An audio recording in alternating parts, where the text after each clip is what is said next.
देखो, एक टाइम था जहाँ पर मैं भी अपने बारे में सोचा करता था कि मैं कुछ अलग हूँ, कुछ ना कुछ तो मैं अलग हूँ, भगवान ने मुझे अलग बनाया या मेरी कोई अलग डेस्टिनी है। कुछ ऐसे मतलब किंग ऑफ द वर्ल्ड ऐसे होता है यार, टेस्टोस्टेरोन का पुश मिलता है जिनको, उनको ये चीज़ फीलिंग पता होगी, वो होपलेस नहीं रहते हैं, वो टूटे हुए नहीं रहते हैं। उन्हें ऐसा लगता है कि वो कुछ मतलब कुछ अलग ही हैं, वो दुनिया के बाहर के कुछ आदमी हैं वो। और उनके उनका तो कुछ हो जाएगा लाइफ में। मुझे भी काफ़ी ज़्यादा गलतफ़हमी थी इस चीज़ की। चीज़ तुम्हें अपने अंदर से निकालनी पड़ेगी कि तुम कुछ अलग हो। मुझे पता है यार, सबको लगता है हाई टेस्टोस्टेरोन है इंडिविजुअल्स को, सबको लगता है कि वो तो 30 मार खाना है, वो किसी को भी 4-5 बंदे 6 बंदे एक हाथ से ही पेल देंगे, वो लगता है, सबको लगता है। लेकिन इस चीज़ को निकालना पड़ेगा। जब तक ये चीज़ नहीं निकलेगी, जब तक ईगो नहीं निकलेगी, तब तक तुम काम नहीं कर पाओगे।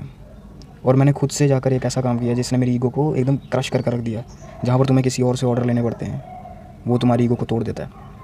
तो ईगो टूटना क्यों ज़रूरी है? ईगो टूटना इसलिए ज़रूरी है क्योंकि अगर तुम्हें कोई अपॉर्चुनिटी ऐसी मिल रही है जिसको तुम ऊंचे दर्जे से नहीं देख पा रहे हो, जो एक निचले दर्जे की अपॉर्चुनिटी है, जो कि तुम ऐसे कर देख रहे हो जिस अपॉर्चुनिटी को, वो अपॉर्चुनिटी तुम्हें ऐसे दिला सकती है, ऊपर लेके जा सकती है, लेकिन वो है निचले दर्जे की तुम्हारे नज़रिए में। तुम अब मैं किस वे में बात कर रहा हूँ, अगर तुम्हें ये चीज़ भी समझ नहीं आ रही तो भाई मैं क्या करूँ, तुम्हारा क्या करूँ बताओ।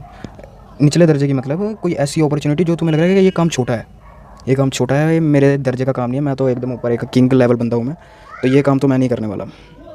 ये चीज़ जब जब भी लगती है, ठीक है, अगर अभी तुम खाली बैठे हो और तुम खाली समय में तुम्हारा दिमाग इस तरह से चल रहा है कि नहीं मैं तो किंग ऑफ द वर्ल्ड हूँ, ठीक है, तब आ रही है ये चीज़ें, तब कोई बात नहीं, उसका कोई इतना इफेक्ट नहीं होगा। लेकिन रियल लाइफ में जब कोई अपॉर्चुनिटी तुम्हारे पास आए और तुम्हारे दिमाग में ये सब चीज़ें चलने लग पड़े, तुम ठुकरा देते हो अपॉर्चुनिटीज़ को। कई बार तो यार लोग सिर्फ सेल्फ कॉन्शियस होकर या फिर एक तरह से इन्वायरमेंट में सिकुड़ कर, कुछ कुछ तो होते हैं जो कि बाप मानते हैं अपने को, लेकिन वो भी कई बार इन्वायरमेंट में सिकुड़ते हैं, तो उसकी वजह से भी अपॉर्चुनिटी जा सकती हैं। उसके बारे में हम आगे डिस्कस करेंगे, लेकिन अभी तो यही डिस्कस करेंगे कि अपने आप को थोड़ा यार इधर समझो, अपने आप को इधर इधर नहीं हो अभी तुम यार, इधर नहीं हो। अगर हो भी तब भी इधर इधर ही समझो अपने आप को, क्योंकि अगर तुम इधर हो और तुम अपने आप को इधर समझ रहे हो तो तुम इधर चल जाओगे। तो इसीलिए अपने आप को कुछ मत समझो यार, समझो कि भगवान का ही खेल है और अनकॉन्शियस डिसीजंस का भी है खेल है ये। अनकॉन्शियस डिसीजन मतलब जो कि तुमने खुद सोच समझ कर नहीं लिए, तुम्हारी लाइफ में ऐसे ही कर कुछ ऐसी अपॉर्चुनिटी आई और तुमने उसे ग्रैब कर लिया। तुमने सिर्फ ग्रैब किया, अगर वो अपॉर्चुनिटी नहीं आती तो तुम पता नहीं कहाँ पर होते। ये चीज़ काफ़ी सारे लोग नहीं समझ पाते हैं। जो समझ गया है वो हमेशा अपॉर्चुनिटी को ग्रैब करता रहा है, और जो नहीं समझ पाया है वो हमेशा तरसता रहता है अपॉर्चुनिटी के लिए, लेकिन जब अपॉर्चुनिटी आती है तो उसे पता नहीं लगता ये अपॉर्चुनिटी है। वो उसे एक नॉर्मल चीज़ समझ कर ठुकरा देता है कि ये डे टू डे लाइफ का हिस्सा है। अब ये किस वे में मैं बोल रहा हूँ वो तुम्हें समझना आना चाहिए। किस वे में बोल रहा हूँ, हर एक अपॉर्चुनिटी को इस तरह से देखो कि ये कुछ ना कुछ, अगर तुम्हारा लेवल इतना है तो तुम्हारे लेवल को इतना लेकर जाएगी, इतना नहीं तो अगर इतना ही है तो बिल्कुल इतना सा लेकर आएगी। अगर कोई भी चीज़ इतना थोड़ा सा भी 1% भी ऊपर लेकर जा रही है तो उसे ग्रैब करने में क्या दिक्कत है? तुम्हें 100% ऊपर लेकर जाने वाली अपॉर्चुनिटी क्यों चाहिए?